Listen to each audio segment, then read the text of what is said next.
Posibleng itaas sa orange category ng PNP ang Albuera Leyte kasunod ng pagbaril kay Albuera mayoral candidate Kerwin Espinosa ayon sa COMELEC. Nakatutok si Ian Cruz. Hinihintay pa ng Leyte Provincial Police ang resulta ng forensic investigation sa 7 police or MOC na tinukoy nilang persons of interest sa pamamaril kay Albuera Leyte mayoral candidate Kerwin Espinosa. Pero sabi ng Leyte PPO, hindi pwedeng idaan sa inquest proceedings ang mga POI. Base raw ito sa konsultasyon ng Special Investigation Team sa legal team ng pulisya. Technically, wala sila sa crime scene at wala pong direktang evidence sa atin ngayon at wala rin pong direktang testimony na magturo kung sino sa kanila ang involved sa krimen. Inaasahang lalabas bukas ang forensic results gaya ng ballistic examination at paraffin test. Magiging gabay ito sa posibleng pagsasampa ng reklamong paglabag sa Comprehensive Law on Firearms and Ammunition at Frustrated Murder laban sa mga POI. Nagpapagaling pa si Espinosa na nahagip ng bala sa itaas ng dibdib na lumabas sa kanang balikat. Tinitiyak naman ng Police Regional Office 8 at Leyte Police Provincial Office na walang whitewash sa pagsisiyasat na ginagawa nila. Ang Leyte Police Provincial Office it is committed sa thorough evidence-based and impartial investigation based po on established policies. Sinagot ni Espinosa ang sinabi ni Leyte 4th District Representative Richard Gomez na scripted at ambush miraw ang nangyari at hindi maganda ang kanyang acting. Hindi naman to acting, hindi naman ako tulad sa kanya na artista eh. Bakit nandoon ang mga kapulisan niya, city director pa ang nandoon at ang mga intel? Ha? Sagutin mo yung Richard Gomez. Bakit nandoon? Inutusan mo ba? Wala raw komento si Congressman Gomez sa pahayag na ito ni Espinosa, pero una na niyang sinabing nangangalap siya ng mga impormasyon at inaalam ang timeline o pagkakasunod-sunod ng mga pangyayari. Sinusubukan pa naming kunin ang panig ng Malacanang.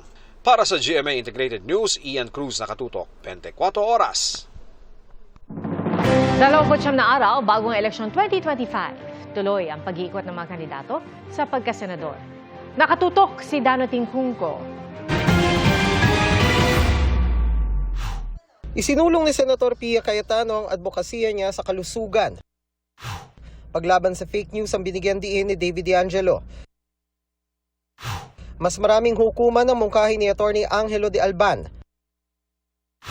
Nasa campaign rally sa Caloocan sina Leody de Guzman at Atty. Luke Espiritu. Nag-motorcade sa South Cotabato si Atty. Raul Lambino. Suporta para sa mga magsasaka ang itutulak ni Senator Lito Lapid. Hanap buhay para sa mahihirap ang isinulong ni Congressman Rodante Marcoleta. Pagprotekta sa kababaihan at OFW ang binigyang diin ni Liza Maza. Mas mababang singil sa utilities ang itinulak ni Senator Francis Tolentino. Nag-motorcade sa Caloocan, Malabon at nabota si Benher Abalos. Universal Social Pension for Senior Citizens ang isusulong ni Bam Aquino. Isusulong ni Mayor Abby Binay ang libreng maintenance medicine. Promotion ng MSMEs ang isa sa mga advokasya ni Ping Lacson. Kasama nila sina Manny Pacquiao at Tito Soto.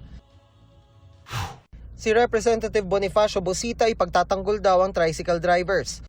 Patuloy naming sinusundan ang kampanya ng mga tumatakbong senador sa eleksyon 2025. Para sa GMA Integrated News, Danoting Junco, nakatutok, 24 oras.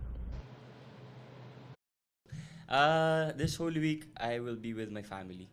Tuwing Semana Santa, nakaugalian na raw ni samahan ng mga makasalanan star David Licauco at ng kanyang pamilya na magbisita iglesia. We will do the 7 churches, bisita iglesia. Yun kasi yung family tradition namin the past years.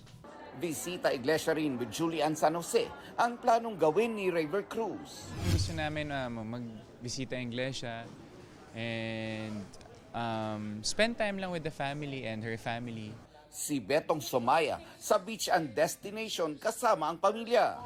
Usually kasi ang ginagawa namin, nagsastaycation kami sa hotel. Pero ngayon, beach naman for the family. Magkakasama naman ang Dante Squad ngayong Holy Week.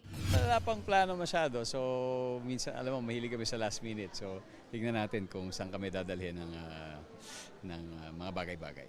Ganyan din ang Holy Week plans ni Camille Prats na excited nang makasama ang kanyang buong pamilya.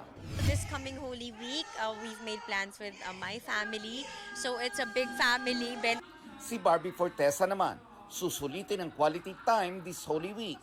I-maximize ko ang Holy Week break ko and I'll spend time with my family. Sa bahay lang. Out of the country naman ang balak ni Lice Lopez. I'm planning to go sa Bali. Mas malapit sa beach para mas relaxing.